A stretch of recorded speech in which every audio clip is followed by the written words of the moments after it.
All right, it's time to work with this guy some more. Let's see what we can do with this one. Hang on.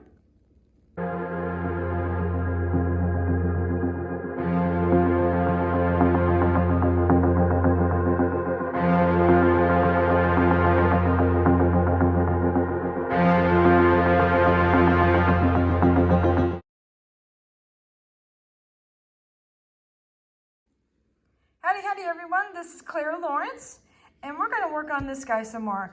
I think it needs a little bit more resin, probably a couple coats because some of these pieces are up kind of high, and that's okay. But I think we're gonna do some clear and some white, maybe even a touch of blue. I'm still debating on that. So let's get set up here. Okay, I've got some stone coat, art coat resin already mixed up. And I'm gonna put another thin coat on here. And the reason I like doing the thin coats is it allows me to play with some dimension. And that is something that I just really enjoy with the resin. That little unexpected depth. So all I've done right here is I poured it on. I'm gonna tilt this around, get everything coated, and then I'm gonna hit some white in here, like as if maybe some water is coming in that way.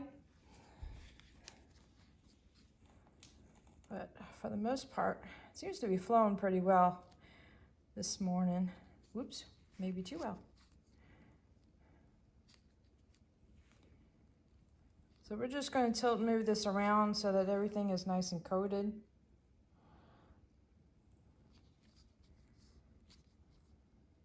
And you can see by the size of my hand, this isn't a very big tray. So it could be used for kitchen, you know, jewelry or different items and things like that. So, I mean, if you must serve food on it, maybe a cupcake or two. But I would recommend putting a definite good flat clear coat if you did any kind of food. All right, let's get down there. Here we go. So what I'm trying to do is get the sand or rocks a good coating, but also the shells as well, and build up the coating on it. Some of these stick up pretty high, like these guys here stick up pretty high. No, not too worried about that too much, you know, for something that catches maybe jewelry or keys or something. But I definitely want to make sure that those little guys are protected. So I'm going to add a little bit more on top. There's a couple of these guys that the resin didn't seem to get on top of.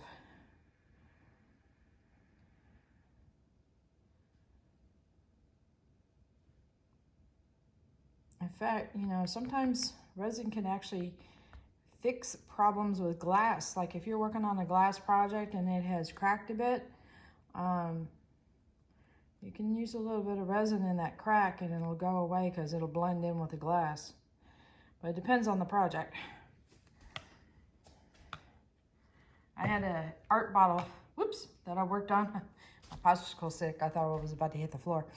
And the bottom of the glass broke, but the rest of the glass was fine. But it was just a little crack. Let's pretend this is the bottom. It was just a little crack here, and it was just a bottle we're gonna use for props in a game. And so what I did is I just put some clear resin on the bottom of it, and that clear resin will go into that crack and it solidifies that whole area so it's safe.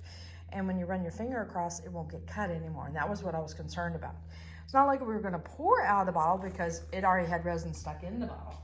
So that way it just made it safe for people to handle it during game time. Anyway, okay. So I've got this coated rather well. Let me hit it with the heat gun real quick just to make sure I get any bubbles out.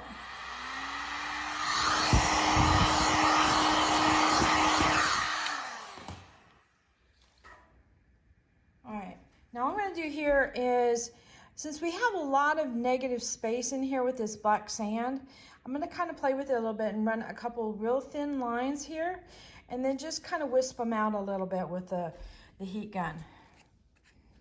Let's see, and all I do is I've got some white paste mixed up, and I'm gonna tap off most of this. Let's see if I can get it to drizzle a line. I'm gonna go and build up my lines just like that and somehow pick it up without making a big old blob. Or hopefully not. Ah, hey, I did it. Okay. Now I'm not worried about creating a wave specifically, but just water-like look to it. So let me heat this up real quick. And then angle it just a little bit. All right.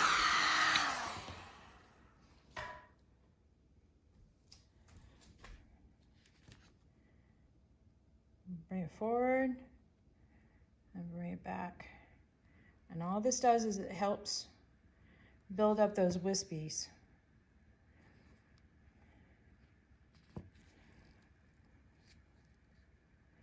What's interesting is this one has really stayed solid, so I'm going to move it around. And sometimes you can do that and kind of help create a line if you're interested. I'm just barely touching it with my finger.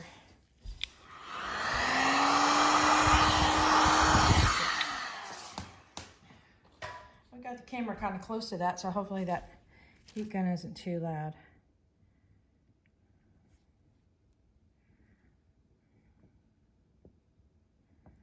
All right, I'm gonna leave that be for now.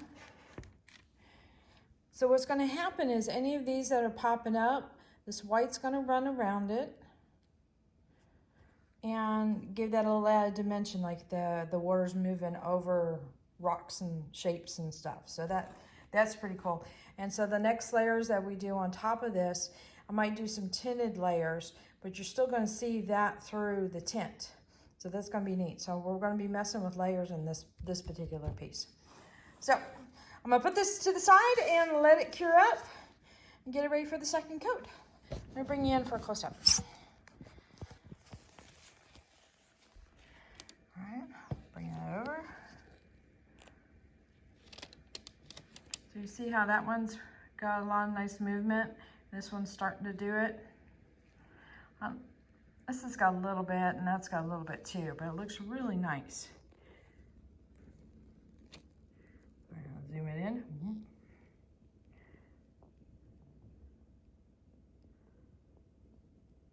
It's those little details that make it look really pretty.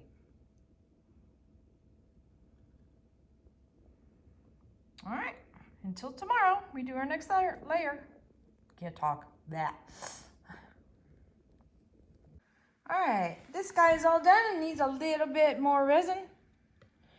So let's finish him off.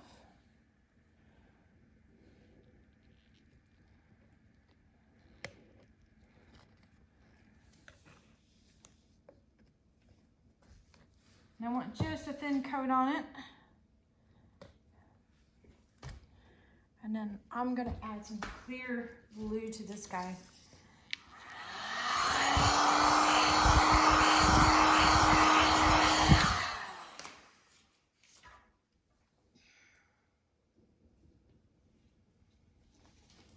I've even got a little bit of interference blue that I think I might add as well. So I'm gonna put some little sprinkles of that in there. Just something to kind of catch the eye a little bit. And I'll hit it with a heat gun to kind of disperse it around. All right, there's that. Go ahead and add some clear blue in there.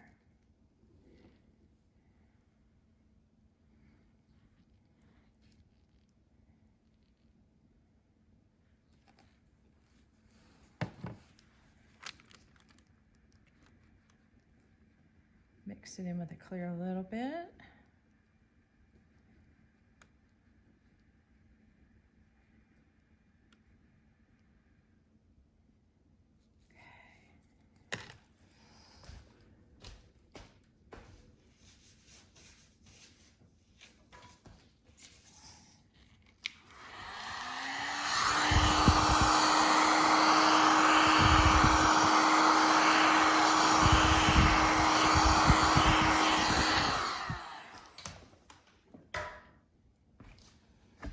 I lied. I'm kind of liking this interference color. We're going to add quite a bit more.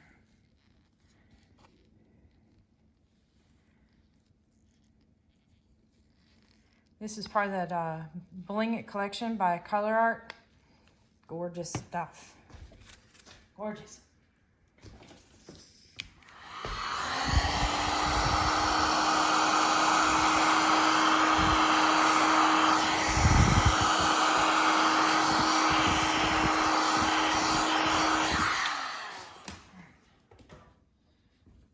So I'm not really making waves with this one because there's already some water lines.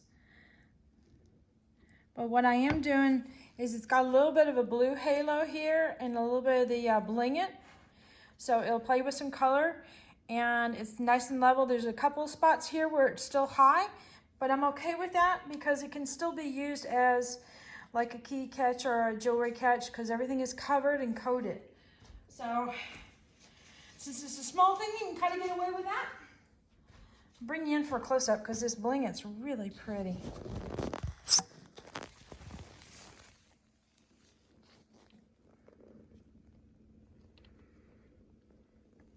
I like how it's clear in the middle and clear around the shells, so the shells are still the star.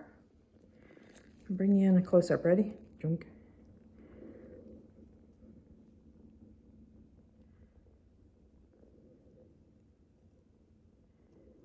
That's really pretty. Kind of looks like you're looking into the shallow end.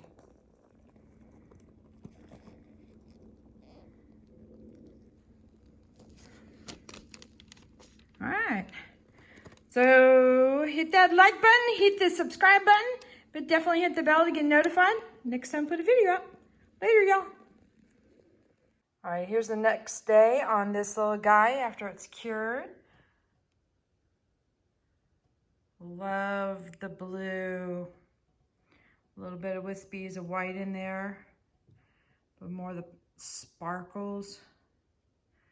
Just a little hints of sparkle and stuff. Oh, this is cool. See if I can bring this more into the light and you can see that interference play. It's a very, very fine mica. I love how it plays with the color and stuff. I might put a little bit more clear on there. See that there's a little bit too much texture, but I don't think I'm going to add any more color. I'm going to leave it just like this. But I am happy with that. Here, let me zoom in.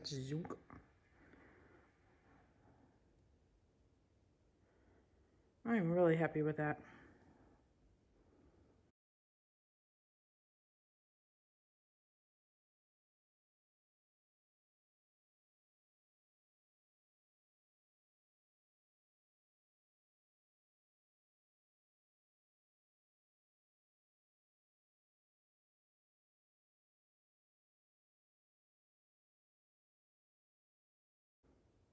All right, hit that like button, hit the subscribe button, but definitely hit the bell to get notified next time I put a video up. Later, y'all.